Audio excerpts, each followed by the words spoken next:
Hello and welcome, esteemed guests, to my channel. My name is Ainsley. Let's do stuff. Today we are doing the video for a build that I did actually quite a while ago. There's a simmer that I follow here on YouTube, Jessicapie. Her builds are like fantastic, and I realize that I have like no following, especially compared to her. But if anyone who watches my videos is not familiar with her channel, do go over and check her out. I will leave a link in the description down below to the video that I'm referencing. She did an 8-sim starter house, and I kind of thought, hey, I want to do an 8-sim starter house. So almost immediately after that video was posted, I came here and I did my version, but it just took me a while to get around to the editing because I was working on some LP episodes and some other projects. But now we are finally getting to doing the editing and showing you what I came up with for my 8-sim starter. I decided to be a bit more Spartan with the decor than some other people who I've seen do this challenge. In my mind anyway, decor is one of those things that, like, when you're playing through the game and you're getting extra money, you can add on, but I would rather up front have like room to grow into, but also a lot of like skill building items and a lot of items in the house to do things with to keep your Sims occupied. So we have a whole range of things. There's a meditation mat and a yoga mat, and there is a chess table, and there's a microphone. So there's a lot of different like skill building stuff, and I decided to splurge on that stuff rather than decor pieces because I like going functionality over style. I think that's maybe the hallmark of my builds if you're looking for like what is the thing that tells my builds apart from other people's builds. And I don't know if that's good or bad. I mean, I know it definitely doesn't look as pretty as some other YouTubers, but I do think that it's the kind of house that you can grow into and that you can buy a bit more furniture or buy decor, or as your Sims get promoted, use the decor items that they get from their jobs to decorate the house. And I also wanted to make sure that the beds weren't uncomfortable too. I didn't want to spend so much on decor that you had like the worst of everything, because I think that is a way sometimes people make cheap houses, and I didn't want like stuff that's constantly going to be breaking, or for your Sims to wake up not well rested or uncomfortable, because to me that's like a huge impediment to gameplay. It really takes away from being able to like function smoothly, especially if you have an 8-sim house. That is a lot of people's needs to take care of, and you want to make sure that they're getting that good night's sleep. I also prioritized a big dining room over a big living room. I know some people do the opposite,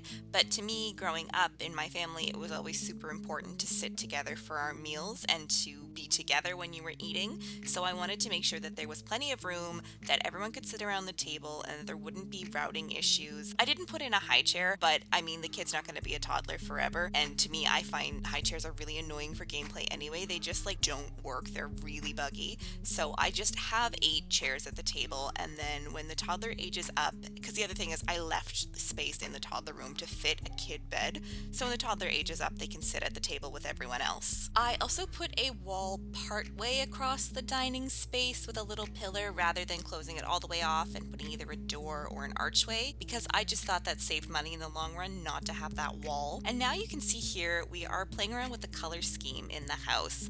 I keep my like floors and wall selection in, or at least most of it anyway. I know that's something some people cut, which is totally fair because you do need to cut some stuff, otherwise you'd be here for like ever. But I prefer cutting like the furniture aspect than the walls and floors, mainly because I think with the walls and floors, going through so many different options, I'm usually going through them because I like a lot of them. So this way you get to see the stuff that I tried, and maybe if you're not like sold on the color scheme I landed with, you can see one of my stops along the way and just go back and do that if you get the house. I never mind if people change up my builds a little bit. Like this dining room, I experimented with a beige for a while, but I went like very teal and turquoise through the whole house. But if that is just too much, absolutely go back and put the beige. It would be just as nice. Also for me, picking a color scheme is the part that I love, and stuff like finding out exactly what furniture I want to use, or like roofing. I cut so much of the roofing because I'm just either I'm not good at it or I don't really enjoy it. It's not the part that like fuels me, but picking out the color scheme is absolutely the part that fuels me. Actually, I was talking in a previous video about how I recently moved bedrooms, but this like bright teal color that I used the vintage glamour wallpaper, and I actually paint the walls too to match that same like turquoise. That was actually the color of two of the walls in my old bedroom. It was like turquoise and beige with a really light wood floor. So a lot of the color scheme in here is just reflective of like that bedroom and of like a color scheme that I absolutely love. I have to hold myself back because if I was not contained, all of my builds would just be like head to toe turquoises and teals, and like not everybody is down for that. This is like my one like teal vomit that I'm allowing myself for a good little while. And even though I settled on a light wood floor swatch, I did like the dark wood. I like light blues and chocolate browns, and actually in a house I built for a Let's Play, not the Island Living Let's Play, but a 7 Toddler Challenge Let's Play that I'm going to be doing up on the channel, I used more like dark woods and earthy tones with like light blues. It's not too dark, but it is darker than this.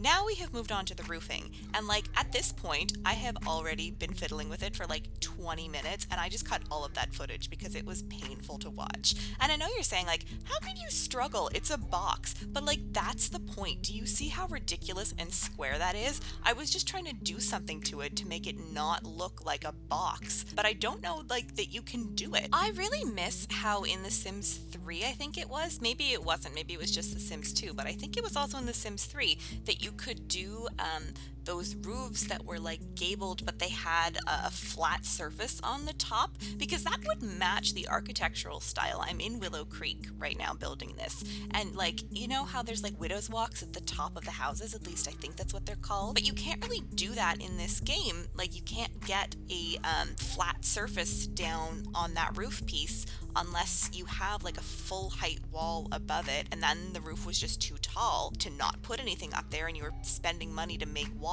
I was just really frustrated because that's the roof that I wanted, but I realized like you can't accomplish that. And like, I know you can cheat it by like raising up shelves, but again, like, I'm on a budget, I don't want to pay to do that, and I miss having a roof texture that just automatically did that. But just in general, roofing frustrates me. Even if it's not a matter of like what roof styles are available, there's something, there is always something. Another channel that I watch a lot of is Miss Griffey, and Tanya, the woman who runs the channel, was saying like her favorite part is roofing, and I was like, oh my god, could we switch like building styles? Her things are like landscaping and roofing, and those are the two things that I hate with a passion. But I guess, you know, enough ranting for one day. I should probably actually talk about what I'm doing in the family that I imagine living here. So there is one teen with their own bedroom, one toddler with their own bedroom, kids share a room, and then there is the parents' room, and then the other two Sims are grandparents. I know some people do it for like, you know, 6 kids and 2 parents,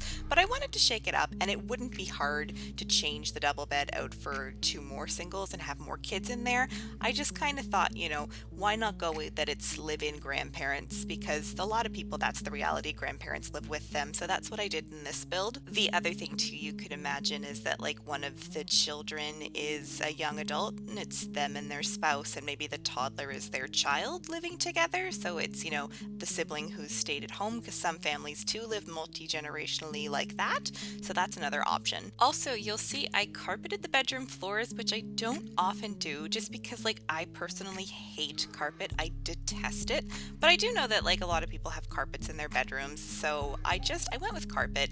And here you can see that I am trying to figure out, you know, the seating arrangements in the living room. I'm trying to get as much seating space as I can out of such a small area without it being too cluttered and without it intruding awkwardly into like the kitchen or that little bit of hallway space in the entryway. So what I ended up going with was 2 chairs and a love seat, so it's, you know, 4 people that it can sit. They can't all sit and watch something at once, but at the same time, like, I don't think your Sims ever really do. Like, when's the last time you had 8 Sims all sit down to watch something together? I'm sure, you know, if the 4 people are watching TV, someone will be reading a book, someone will be writing in their journal, somebody will be playing chess, so I don't think it's essential that everyone is able to watch together. I do like everyone being able to eat together, because you have that call to meal function, so that's totally achievable. So you can see in the kids room here, I put in the arts and crafts table as well as a violin, and then in the kids room there, or the toddler room, there's the blocks, and I tried for a dollhouse, but I changed it out for like a toy box, and I changed the bear that's at the foot of the bed to one of those ones that the kids can interact with. So there's plenty for the toddler to do there too. There's like a couple skill options for everyone, which is good. You're not going to be stuck not being able to level up your skills. There's a nice variety of different skills that you can get in the house.